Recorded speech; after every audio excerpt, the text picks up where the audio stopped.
요즘 뭐 아침에 부동산 카톡방이나 뉴스들 보면 굉장히 뭐 영끌족, 그다음에 폭락 이런 키워드들이 굉장히 많이 나오죠. 그래서 저도 한번 글을 써봤는데 아침에 이제 기사를 읽고 보니까 영끌족들이 너무 많이 유입이 됐다는 거예요. 그래서 이 영끌족들에 대한 이야기들이 굉장히 많은데 말 그대로 작년 21년 하반기 쪽에 굉장히 많은 매매가 이루어졌죠. 거래량으로도 보면 이제 엄청난 거래량이 이루어졌죠. 가장 하이 최고의 거래량이 나왔는데 작년 분위기 기억나시나요? 1년 초반부터 21년 하반기까지 모든 사람들이 부동산에 굉장히 관심이 많았어요. 그래서 매매가 굉장히 많이 일어났고 제 주변에서도 무주택 포지션을 유지하고 있던 사람들이 집을 보기 시작하고 임장을 가고 부동산을 통해서 집을 보고 거래를 할까 말까 망설이는 시간, 그리고 실제 매매를 했던 친구들도 주변에 있었습니다. 작년에도 제 주변을 생각해보면은 가장 많은 매수가 일어난 것 같아요. 특히 작년에. 그 전에는 상당히 적었다고 볼 수 있겠죠. 그를 생각해보면은 뉴스에서도 계속 이야기가 나오고 유튜버, 특히 유튜버들이 굉장히 많았죠. 아마 머릿속에 생각하시면은 바로 번뜩 생각이 나는 유튜버들이 몇 명 있을 겁니다.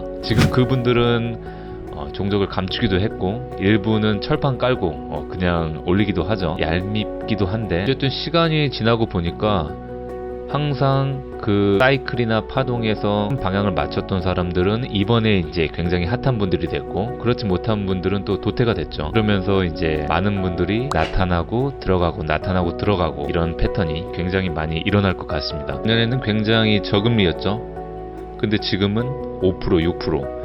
이제 이만 해도 금리는 바로 내려가지 않을 거고 아마 조금 더 상향을 하다가 유지하지 않을까 싶은 분위기로 가고 있죠. 상황에서 작년에 최고점에 들어간 사람들은 엄청난 이자를 내고 있단 말이죠. 엄청난 이자. 5에서 6%. 거의 한 2배가 된 겁니다. 2배가. 그래서 생각해보면 200만원 내던 사람이 400만원을 내는데 버티기는 정말 쉽지가 않을 것 같습니다.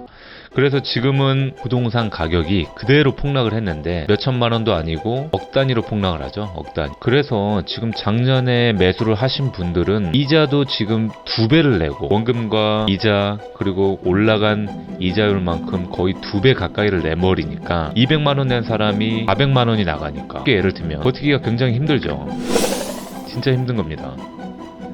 그래서 이자 원금 계속 나가는데 이제 통장에 돈이 쌓이지 않는다. 모이는 게 없지만 여기에 플러스 자산까지 하락을 한다 이겁니다. 자산, 뭐 주식, 우리가 흔히 보는 거 주식, 코인, 뭐 지금 다 엄청난 하락기죠. 작년에 만약에 매도를 치신 분이 있다면 정말 엄청나신 분이죠. 새로운 또 기회를 잡을 수 있는 겁니다. 그래서 지금 보면은 지금 우리는 지금 하락 추세가 지금 그래서 우리를 보면은 하락 추세가 너무나 강력하다는 거죠. 하락 추세가 너무 강력하기 때문에 여기서 약반등에 속고 다시 뭐 어떤 것을 추가 매수하거나 다시 뭐 부동산을 매매하거나 이런 분들이 또 계시긴 합니다. 물론 현금이 많으시면 그래도 되는데 정말 힘들죠. 어차피 금리는 상승 유지 단계고 우리의 수입은 고정이 돼 있고 올라갈 것 같지 않고 은행 예금 이자만 해도 5%이기 때문에 쉽지 않죠. 자, 이렇게 어려운 시기에 또 누가 나타났냐? 정부가 다주택자를 위한 정책을 펼치고 다주택자들이 시장에 들어오길 바라는 상태에서 또 유튜버들이 나오죠. 저도 뭐 이제 유튜브를 하지만 유튜버들이 나와서 하는 이야기가 지금은 저점이다. 바닥을 다지고 있다. 매수를 해야 된다. 이런 식으로 또 이야기를 하는데 좀 안타깝다는 생각이 들죠. 거기 댓글을 보면은 실제로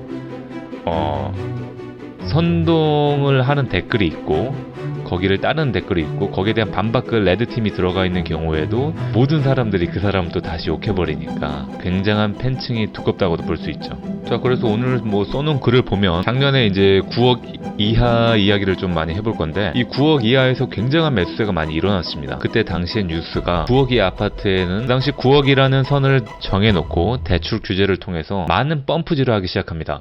그래서 뉴스에서도 9억 이야기를 하지 유튜버들도 또 9억 이야기를 하지 실제 그 가격에 매수가 일어나면서 엄청나게 다닥다닥 매수가 많이 붙어버리죠. 그래서 인기가 없던 송도, 부평, 뭐 수도권 노도강 엄청나게 많은 거래들이 일어났고 이는 곧 전국적으로 펼쳐지게 되죠. 그 뒤에 어떤 일이 일어났느냐? 바로 똘똘이 한 채라는 단어가 나왔죠. 결국에는 입지가 좋고 고가의 아파트로 사람들이 몰리게 됩니다. 지금 그래서 그대로 몰려 계시죠. 그분들이 지금 영끌에서 탑승을 하시고 엄청난 이자 비용과 기회 비용을 내면서 하면서 버티고 계신 분들입니다. 자, 그리고 지금 이제 고민하시는 분들이 계십니다. 이제 특례 보금자리도 나오고, 그리고 실제로 아파트 값들이 떨어져 있는 것들이 보이기 때문에 무주택자들은 매수를 좀 망설이고 있을 겁니다. 이때 고민을 또 해보셔야 하는 것이, 가장 중요한 것이 바로 가격이죠. 절대로 이제 영끌이 아니라 내가 감당하고 살만한 가격인가, 그 계산을 해봐야겠죠. 만약에 지금 매수를 했다면은 이거를 내가 홀딩을 하고 있었을 때 나중에 이 기다린 시간만큼 이상의 수익을 또 낼 수 있는 몇 년이 걸리는가. 그러면 지금 매수한다면 대출을 끼면 한 달에 얼마가 나가야 되는데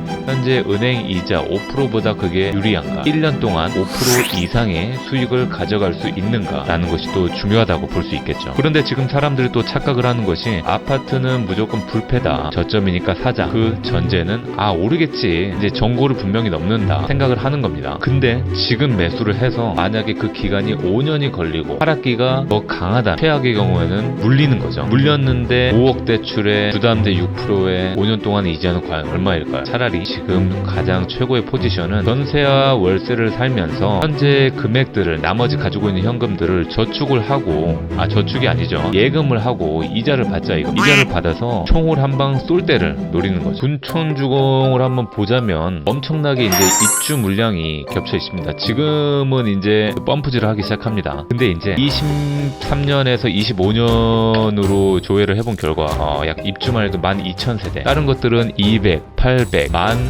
12,765세대가 25년까지 들어온다는 겁니다. 감당할 수 있겠습니까? 지금 같은 고금리 시대에는 분명히 감당할 수가 없을 거라고 생각을 합니다. 고금리 시대의 공급으로 인한 전세가 하락, 그리고 당연히 주변 가격의 하락으로 이 가격은 같이 내려갈 수밖에 없다고 또 생각을 합니다. 1월 7일 신고된 거래에서 다 보시면은 마이너스예요.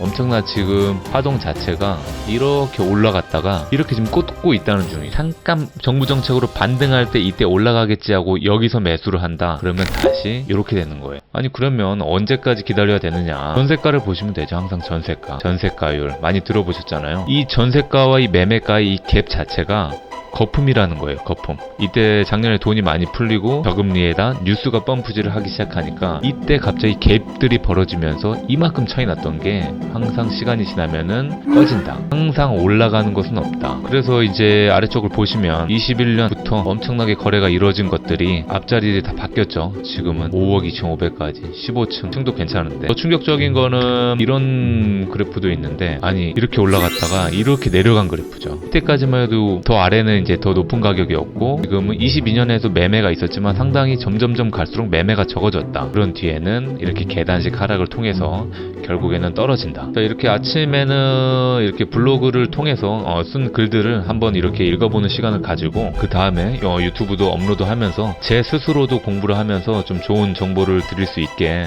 지금은 처음이라서 굉장히 러프하지만 천천히 하나씩 카드를 잡아보려고 합니다.